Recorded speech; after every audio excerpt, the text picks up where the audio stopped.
For visitors arriving at the Italian capital of Rome, there's the opportunity to explore not one, but two magnificent cities. For hidden behind ancient stone walls, to the west of the River Tiber, lies the extraordinary Vatican City-State. This is the realm of the papacy, one of the most sacred places in Christendom, where the Apostle Peter was martyred, and where, over the years, Roman emperors and popes have built and decorated breathtaking monuments to celebrate their faith. The wealth of history within this tiny enclave is boundless, and for those who make the journey here, there are some intriguing sights waiting to be discovered. From the pioneering architecture of the Baroque, to a breathtaking array of frescoes, artwork and sculptures from antiquity and beyond, there's little doubt as to why Vatican City has now been declared a World Heritage Site for its extraordinary cultural importance.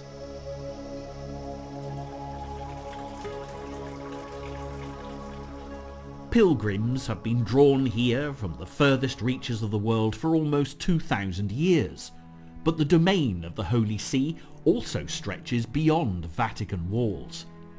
From ancient castles to towering basilicas, there are plenty of other fascinating locations for the intrepid traveller to explore. And with such an array of sights to see, it is now time to begin our tour of this truly unique city.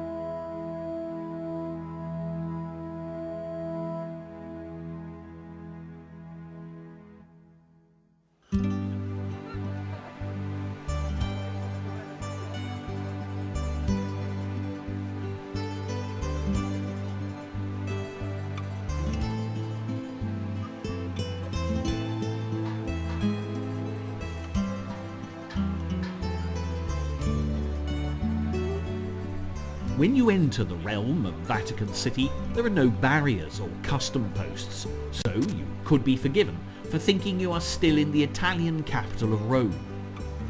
But as you step onto the cobbles of St. Peter's Square, you are in fact entering the smallest independent country in the world. This state is so small that its capital city fills its borders. In fact, with a surface area of less than a square kilometre, you can walk your way around its boundaries in just 40 minutes. Although bursting with ancient history and monuments, the Vatican City-State only came into being in the last century, when the Italian dictator Mussolini and Pope Pius XI signed the Lateran Treaty in 1929. This pact ended years of bitter conflict between Italy and the papacy, which had come to a head in 1871, when Italian troops occupied papal territory and proclaimed Rome the capital of the new Kingdom of Italy. During this time, Pope Pius XI's predecessors lived as prisoners within the Vatican, refusing to acknowledge the authority of the new kingdom. It wasn't until the negotiations with Mussolini that the Pope finally recognised the new Italy, and the Italian government accepted the sovereignty of the Vatican State. To celebrate the conciliation, Mussolini, who was keen to shape Rome into a new empire, bulldozed streets and buildings to build a great road through the heart of the city to the magnificent St. Peter's Basilica and Square.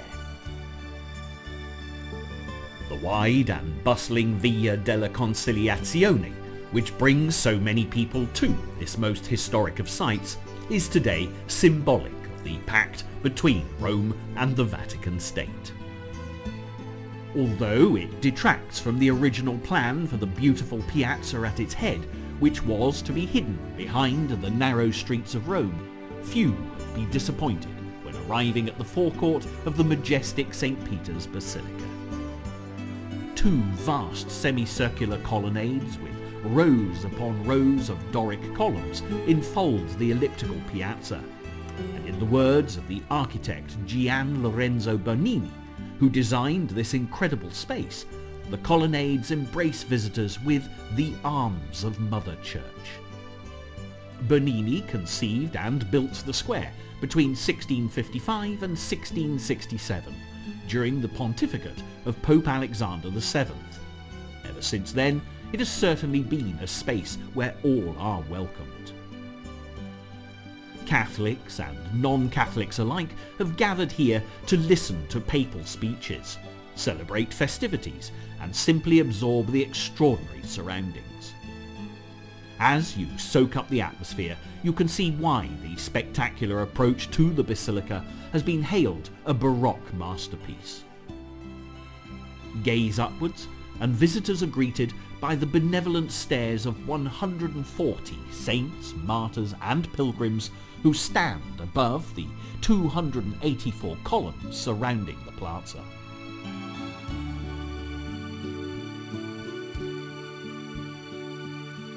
Meanwhile, below, the sound of gentle bubbling fountains adds to the tranquility of the perfectly designed space. The fountain on the right of the square is the work of Carlo Maderno and dates back to 1613, while the left-hand fountain was built 40 years later to add to the symmetry of Bernini's design.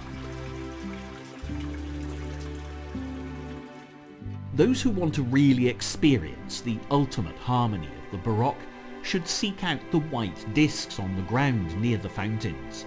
Stand on these and all the surrounding columns merge into one, creating a stunning view.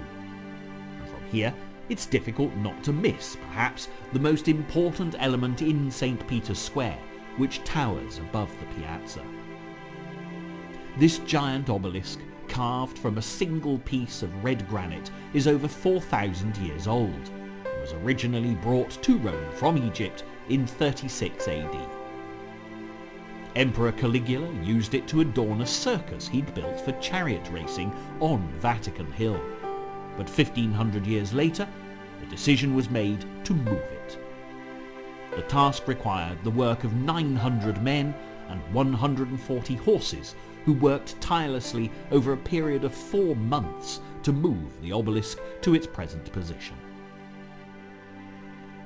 It has stood here at the centre of St. Peter's Square since 1586, and since its arrival in Rome, this ancient monument has been a silent witness to events that have not only shaped the history of the Vatican State, but firmly founded the area as a place of Catholic worship.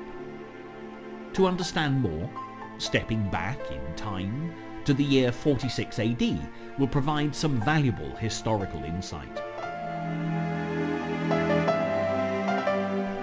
Almost 2,000 years ago, the area now covered by the Vatican city-state was known to the Romans as Vaticanus, a name derived from the Etruscan word for soothsayer. This area, made up of a marshy valley and hills on the west bank of the river Tiber, was where Caligula built his circus. However, when Emperor Nero took the reins of power, he found a new use for Caligula's racing circuit.